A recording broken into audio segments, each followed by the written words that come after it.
قوم بنی اسرائیل میں جب ظلم و ستم حد سے زیادہ بڑھنے لگا تو اللہ تعالیٰ نے اپنے نبی حضرت عیسیٰ علیہ السلام کو ان کی اصلاح کے لیے منتخب کیا۔ حضرت عیسیٰ علیہ السلام اس وقت کے بادشاہ اور عالموں سے کہنے لگے کہ اے لوگو، کیوں ایک دوسرے پر بیجا ظلم کرتے ہو اور حسد کرتے ہو؟ حقیقی پروردگار تو وہی ہے جس کے نزدیک تمام انسان برابر ہیں، جس کے نزدیک مالدار اور غریب برابر ہے۔ حضرت عیسیٰ علیہ السلام کی یہ باتیں سن کر لوگ ان کا مذاق اڑانے لگے۔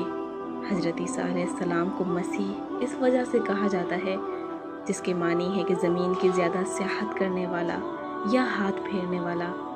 جب وہ لوگ حضرت عیسیٰ علیہ السلام کا مذاق اڑانے لگے، حضرت عیسیٰ علیہ السلام نے اپنے معجزات دکھانا شروع کر دیے۔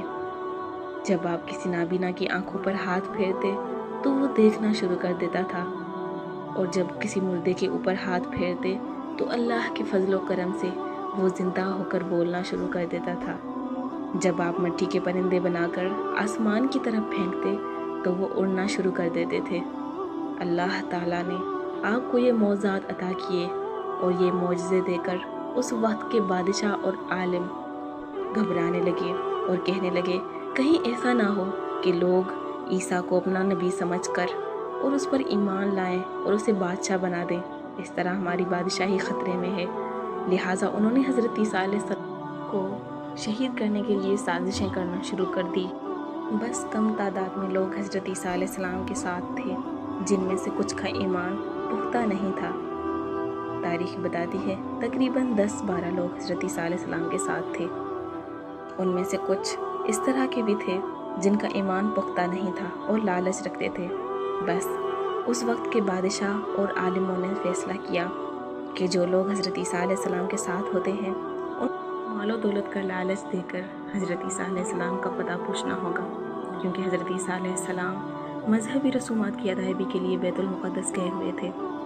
بس حضرت عیسیٰ علیہ السلام کے حواریوں میں سے ایک شخص جس کا نام یہودا تھا، اس کو انہوں نے پیسوں کا لالچ دیا تو اس نے کہا کہ میں تمہیں پتہ بتاؤں گا کہ عیسیٰ مسیح اس وقت کہاں ہے۔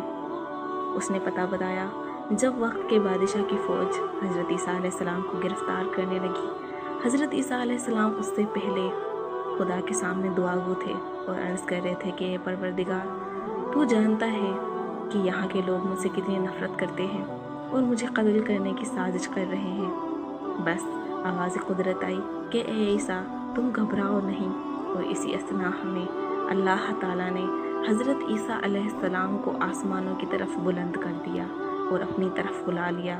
حضرت عیسیٰ علیہ السلام آسمان کی طرف غائب ہو گئے، اور وہ فوجی جو حضرت عیسیٰ علیہ السلام کو گرفتار کرنے کے لیے وہاں پہنچے تھے، جب دیکھا تو وہ یہودا جو حضرت عیسیٰ علیہ السلام کے ساتھ تھا، جس نے پیسوں کی لالچ میں آ کے حضرت عیسیٰ علیہ السلام کا پتہ بتایا تھا، اس کی شکل ہو بہو حضرت عیسیٰ علیہ السلام جیسی ہو گئی، تو فوجیوں نے اسے گرفتار کر لیا اور اسے سولی پہ چڑھا دیا۔ لوگ سمجھ رہے تھے کہ وہ عیسیٰ مسیح ہیں، لیکن اللہ تعالیٰ نے اپنے نبی کو اپنے پاس بلا کر آسمانوں پہ بلند کر کے محفوظ کر دیا تھا، اور انہوں نے یہ سمجھا کہ انہوں نے حضرت عیسیٰ علیہ السلام کو سولی پر چڑھایا ہے۔ در حقیقت حضرت عیسیٰ علیہ السلام کو اللہ تعالیٰ نے آسمان پر بلا کر محفوظ